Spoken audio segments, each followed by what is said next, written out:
Saara, deserto do Saara, vem logo na nossa mente o deserto, o calor, a falta de água, aquela ideia, né, daquelas imagens mentais que a gente fica, nossa, se eu estivesse no deserto, né, o que é que vem primeiro? O meu desejo primeiro de encontrar alguma coisa, porque eu estou completamente perdido.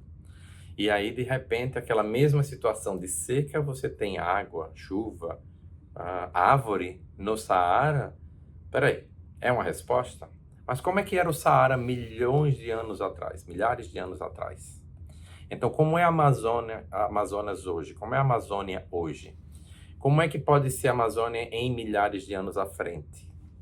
Tudo vai depender de como nós lidamos com isso. Então, olhar para a natureza é sim, não apenas um processo de apreciação, mas é um processo de a gente olhar para o que eu estou fazendo com. Então, o convite aqui é que quando a gente tem um processo de, seja desastre natural, desastre, eu não gostaria talvez de usar a palavra desastre, mas a gente pode usar a palavra quando acontece alguma coisa natural que a gente fica olhando que é uma coisa surpreendente, diferente, algo que é diferente e natural, seja ele o furacão, não é normal, a gente não tem furacão todo dia, a gente não tem um tufão todo dia, a gente não tem um maremoto todo dia, a gente não tem um terremoto todo dia. No mesmo lugar, eu tô falando, tá? Porque quando a gente vai olhar nas placas tectônicas e tudo da natureza, tá tudo em movimento. A natureza está em movimento. Eu, ser humano, estou em movimento. As minhas células estão em movimento. As moléculas estão em movimento. Então, se tudo está em movimento e a natureza está em movimento, a natureza só está sendo natural. Agora, como eu, ser humano, estou lidando com essas questões? Aí sim, eu tenho consciência ou eu estou me permitindo por meus instintos? Literalmente é instinto. E aqui nessa, né, quando a gente vai falar e compreender como o nosso sistema funciona, como o nosso cérebro funciona, uma das partes é um processo instintivo. Somos seres humanos que temos sim uma parte no cérebro que mexe com instinto, que mexe com sobrevida, sobrevivência, que mexe com o desejo de ir à frente, de ir para sobreviver. Então, o medo, ele existe como um aspecto de lembrança para que eu possa chamar a minha atenção e eu fazer um processo de resposta, não de reação. Processo de resposta. E o que é um processo de resposta? O que eu tenho de informação, eu me preparo, me protejo, eu acordo, eu desperto. Olha aqui a informação do vigiar e orai. Vigiar e orai é eu estou sabendo que algo vai acontecer. E ao saber que algo vai acontecer, eu me preparo.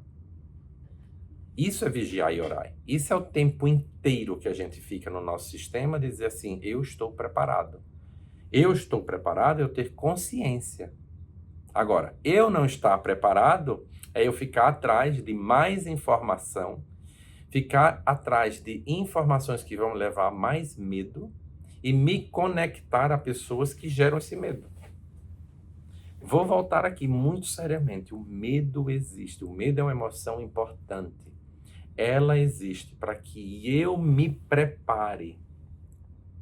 Exemplo, eu vejo um leão na minha frente. Imediatamente o meu sistema vai trazer, no meu sistema límbico, vai trazer medo.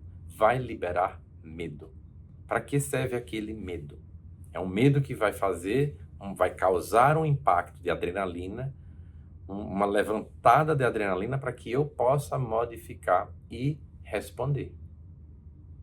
Aí eu vou responder, se eu for de forma consciente, eu vou criar uma forma de sair daquela armadilha de frente do leão, seja ela qual for. Se eu não fizer de forma consciente, ou seja, se eu entrar no pânico, no medo, gente, é capaz de uma pessoa agredir o leão. É capaz de a pessoa querer ir lá, querer matar o leão. Dependendo da forma, dependendo da raiva, de repente você até consegue, mas eu acho que é bem difícil. Um humano e um leão, quem vai ganhar na briga? Outro exemplo, adoro colocar esse exemplo de uma mãe. Uma mãe que vê o filho atravessando a rua e vem um carro para passar por cima da criança. Aquela mãe gera um medo tão forte que aquela sensação vai gerar uma força tão assim enigmática, de uma forma tão absurda. É como se as células elas criassem uma força individual, trilhões de células, que gera uma multiplicação de tamanho, de tal forma que o seu corpo físico, que não é mais o corpo físico, é o seu corpo mental e emocional, o seu corpo emocional se torna tão grandioso que aquela mãe pula, checa, tira a criança do meio do perigo, pula, cai do outro lado, imagina a cena, e cai no chão. Depois que ela volta na consciência, ela vai doer no corpo físico, porque ela fez uma ação, uma força absurdamente diferente, absurdamente fisicamente diferente, que vai causar no físico algo de dor.